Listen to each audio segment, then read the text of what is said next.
Hello students, in the last video we saw that narrator had found a secret box in the table which he purchased, and when he took out that box he saw a letter kept inside that box. So he was about to read that letter. In the last class we had seen. Today in this class we will be seeing what is written in the letter, whose letter was it, and what was that incident which this narrate in which we are going to read in this particular story. Fine, let us start the class. So the letter goes like this: Dearest Connie. So the one who received the letter, her name is Connie. Okay. I write to you in a much happier frame of mind because something wonderful had just happened that I must tell.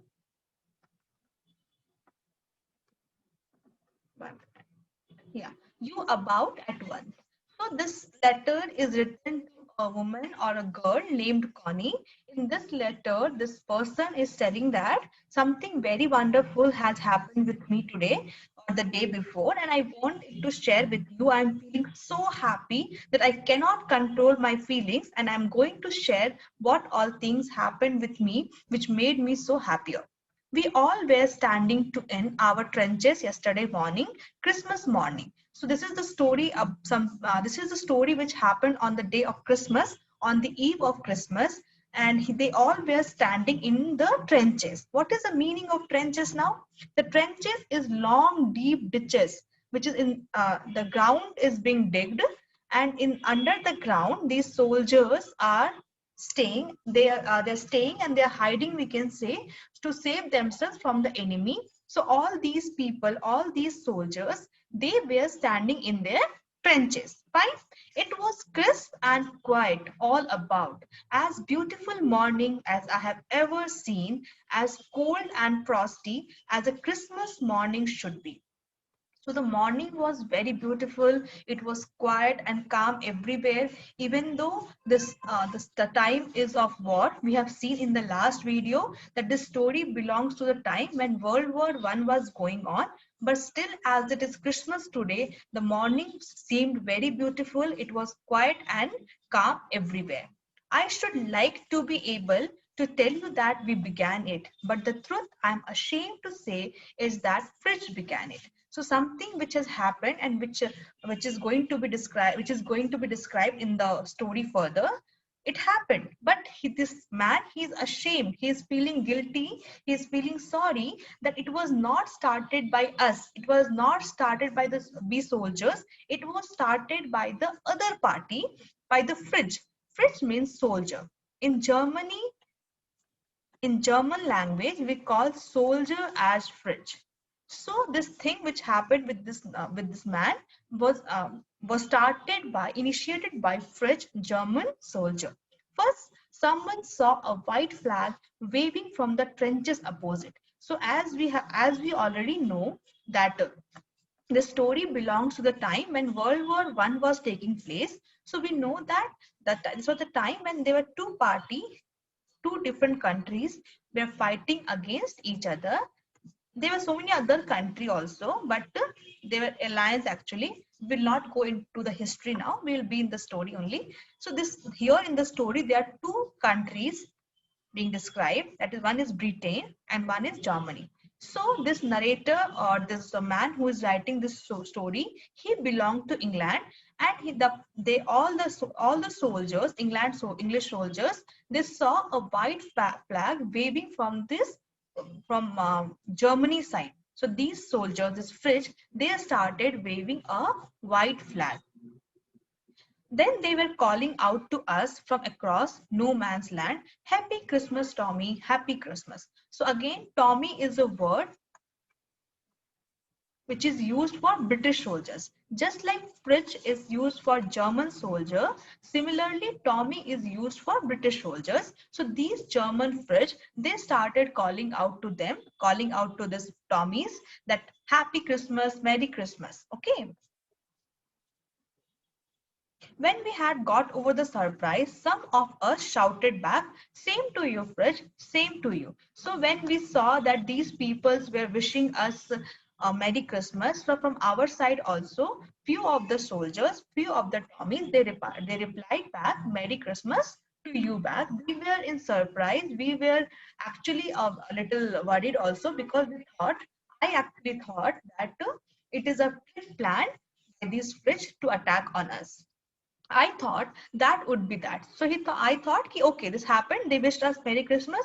We also wish them back Merry Christmas, and the things are over now. We again will be in our trenches, and they may attack on us, and we have to be ready for the fight again. We all did. But then suddenly, one of them was up there in his great coat. So these German soldiers, they were wearing uniform which is in gray color and waving a white flag.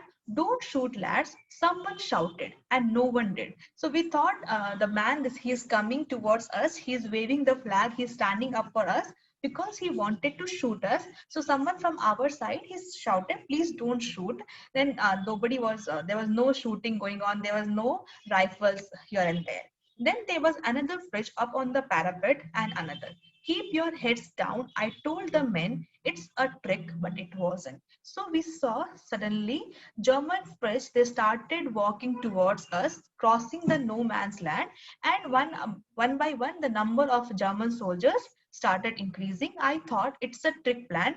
They are coming towards us to attack on us. So I asked my all the French soldiers that please don't raise up, to keep your heads down. It may be a trick, it is a trick, but really it wasn't. It was my misunderstanding that they're coming to attack on us, but actually they were in the mood of celebration, and they also wanted to celebrate it with us, and that was the reason they were waving the flag. They were coming towards us. Okay, so let us see what happened. They come towards British soldiers. They come toward Tommies. Tommies means British English name used to refer British soldiers. So let us see how they're going to celebrate that particular Christmas. One of the Germans was waving a bottle above his head. So the one German soldier, he was coming towards us, and he was keeping a bottle over his head, and he was coming towards us. It is Christmas Day, Tommy. We have snaps, we have sausage, we meet you. Yes, by this time, there were dozens of them walking towards us across no man's land, and not a rifle between them. So they told ki we have snaps.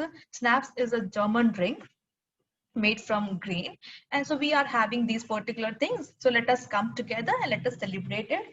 And they started walking towards us. They were having no rifle in their hand, so it was a surprising movement, surprising step taken by German soldiers, which surprised me and which was actually making me happy. But being an officer, it was my duty to protect my soldiers, so I was little conscious about the steps which were being taken by German soldier.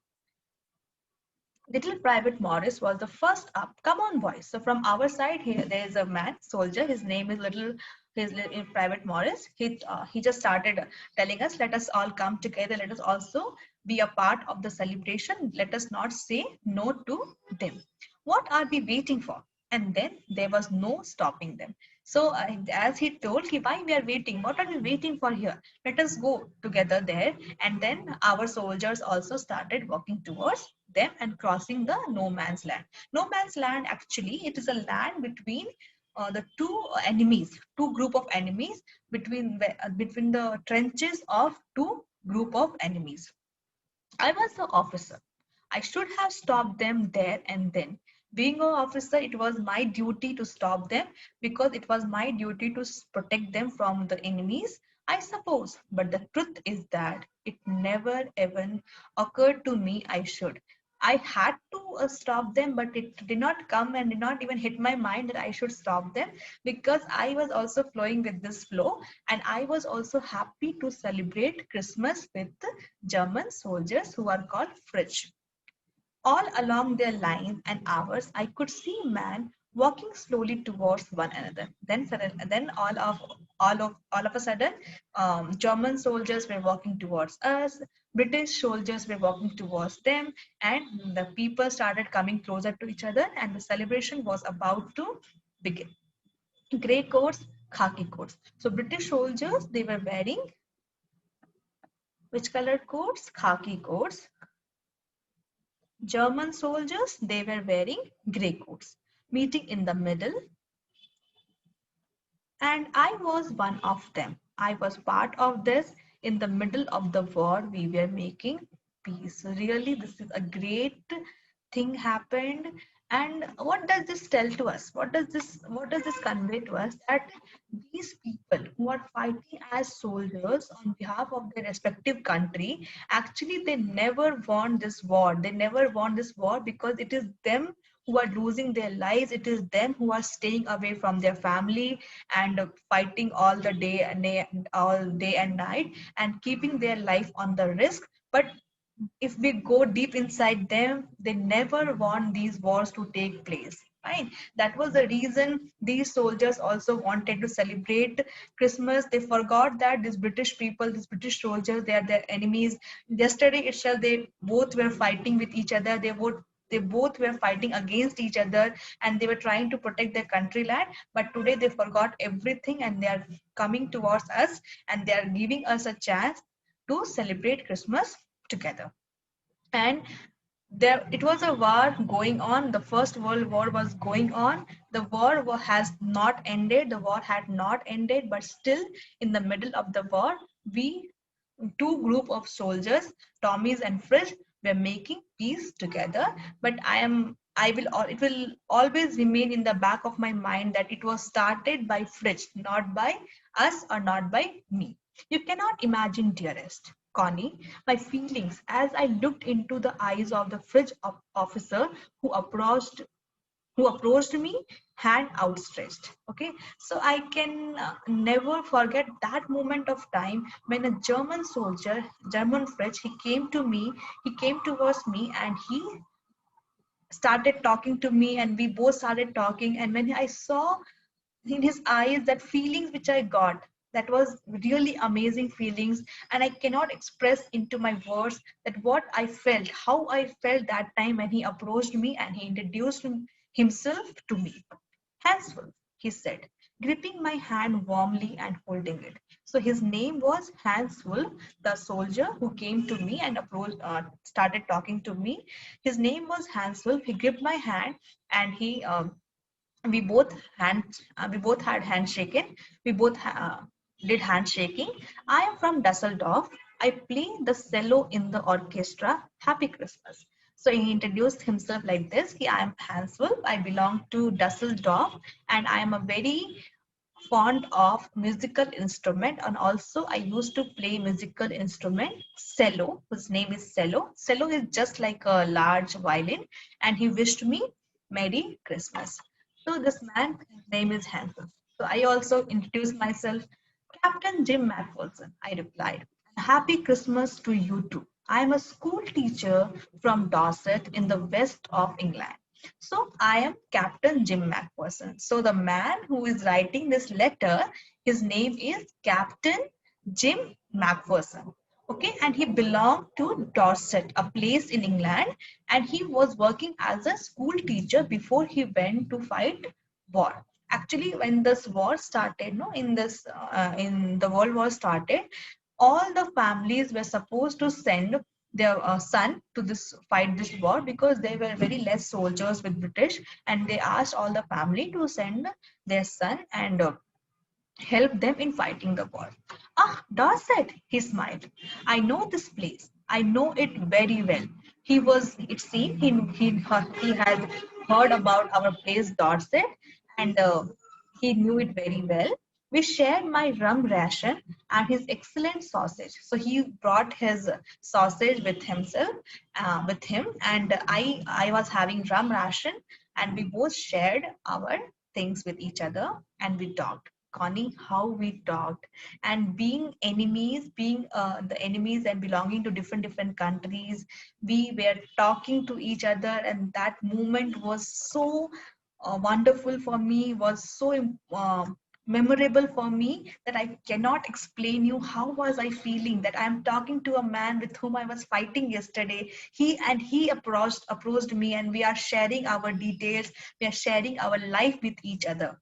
He spoke almost perfect English. So being a German soldier, he knew how to talk in English, and he was talking a great English. But it turned out that he had never set foot in Dorset, never even been to England. If he never came to England, but still he was talking a good English. And how he learned that English? Let us see that. So really, it is a very amazing movement going on in the story, and it is really a great thing which this Macpherson is explaining in this letter.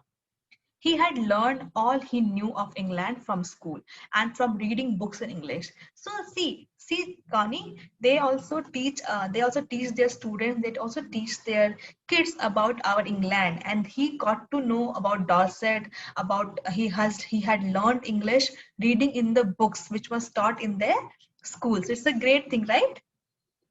His favorite writer was Thomas Hardy. His favorite book, Far from the Madding Crowd. So even though he belonged to Germany, he was a German, but his favorite book was Far from the Madding Crowd.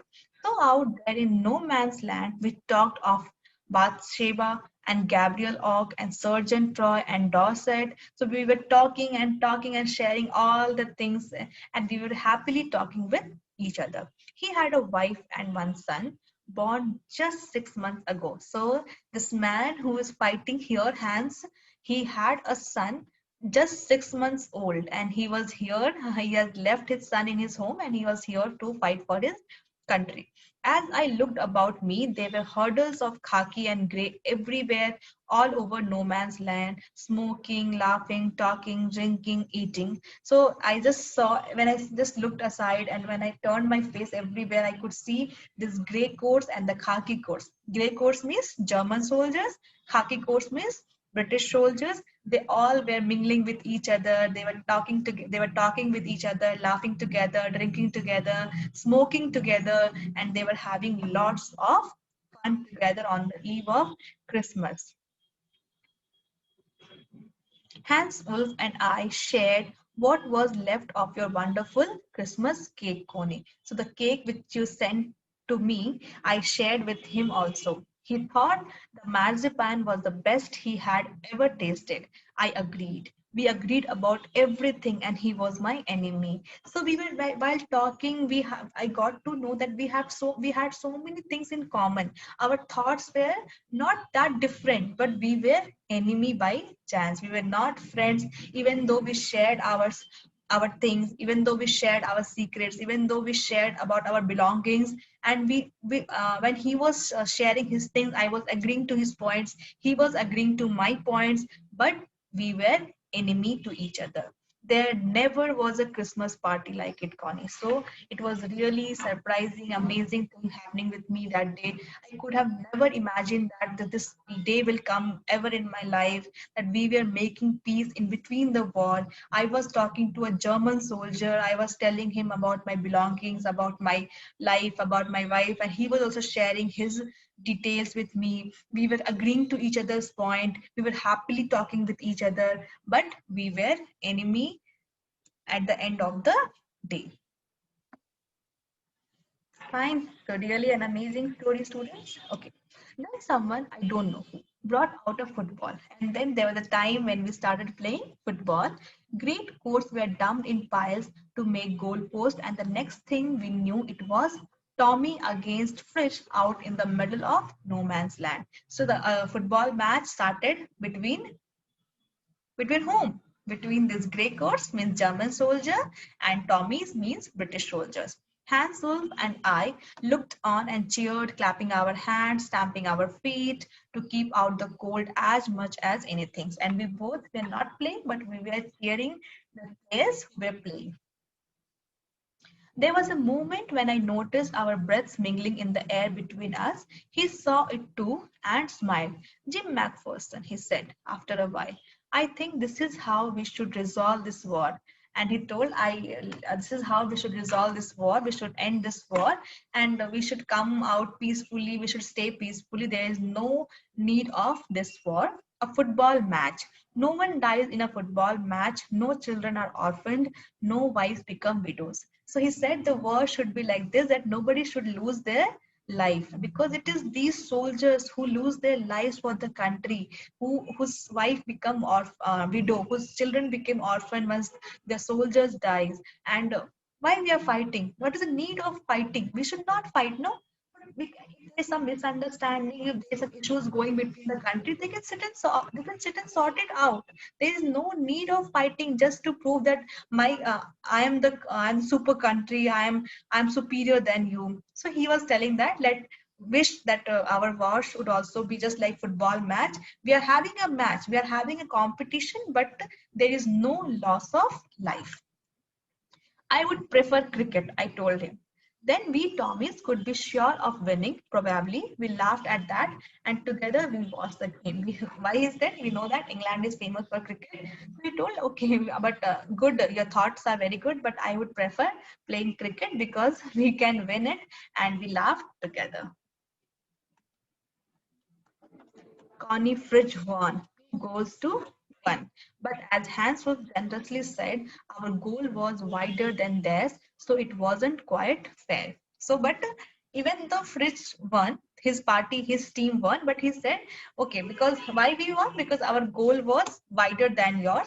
That is the reason we won. So, see how nicely they are resolving the things, they are settling down on everything, and they are talking to each other so nicely, but still they are the enemy because of their country, and they have to be enemies because they're fighting for their country. The time came, and all too soon, when the game was finished, the snaps and the rum and the sausage had long since run out, and we knew it was all over. And how the day passed, we did not even realize. Very soon it ended, and everything got over, and now it was a time again to go back in our trenches and we behave like enemies. I wished Hans well and told him I hoped he would see his family again soon, that the fighting would end and we could all go home. We wished again each other, and even I wished Hans that I wish that this war should end soon. We all could go back to our home. You can go back to your home, and you can meet your son, 6 months old, and we just end all these things, all these wars, and we can live in peace again. I think that is what every soldier wants on both sides, Hanswolf said. Take care, Jim McPherson. I shall never forget this moment, nor you. And he said, I am not going to forget this wonderful day which we have lived. And I suppose you are also not going to forget this. And not only you and me, we all, whoever are here, all the soldiers here, either it is British or it is German soldiers, all of us want the same, that this war would, this war should end soon. He saluted and walked away from me so slowly, unwillingly. He didn't want to go back as enemy. He didn't want to continue the fight again, but he was supposed to go and he had to go. I felt. He turned to wave just once and then became one of the hundreds of grey-coated men drifting back towards their trenches. As he went, he just looked back once, and and then I saw all the grey-coat soldiers were again going back to their trenches. And it was in the evening that the wonderful day came to an end. That night, back in our dugout is a shelter for soldiers. This is a shelter for soldiers made by digging a hole in the ground and covering it. So these soldiers were living in dugouts. We heard them singing a carol and singing it quite beautifully. It was still Nash silent night. Our boys gave them a rousing chorus of while shepherds watched. We exchanged carols for a while, and then we all fell silent. We had our time of peace and goodwill, a time I will treasure as long as I live. And then we went back in our dugout. They also went back. We started sharing our carols from our dugout because we could hear them singing. So our soldiers also were matching the tune, and they were also singing one carol. And after some time they also were silent, we also fell silent. But the day was so wonderful. The day I spent that particular day so wonderfully, that I will treasure that day as long as I live, and I'm sharing it with you. Dearest Connie, by Christmas time next year, this war will be nothing but a distant and terrible memory. I know from all that happened today how much both armies long for peace. So, when we spent the day together, when we discussed everything with each other, when we shared our thoughts, I got to know that these soldiers, these German soldiers, also are longing for peace, also wish peace. They also did not want this war to go longer, and after an year when we will be seeing back, this war will just be a terrible memory for all of us, and so many soldiers would have lost their life and their families would be suffering. But none of the soldiers, either of us or theirs, want this war to continue long. We shall be together soon, I'm sure of it. Your loving Jim. So, this was the story. This was the letter written by Jim to Connie. And in this letter, he explained a day of Christmas Eve, and he explained that how they celebrated Christmas with the German soldiers who were fighting against them as enemy. But that particular day, they forgot everything what was happening, and they all came together. They celebrated the day with lots of fun, lots of memories, but this was started by German soldiers, not by English soldiers. Hence, English soldiers also did not turn down. They also gave a positive reply, and we both, Tommy's and Fritz, celebrated Christmas Eve together. Okay, so we will see the story further in the next class. Hope you have understood the story. Any doubt, you can just comment in the comment box, or you can directly go to the doubt section in the app and you can place your doubt over there. Thank you.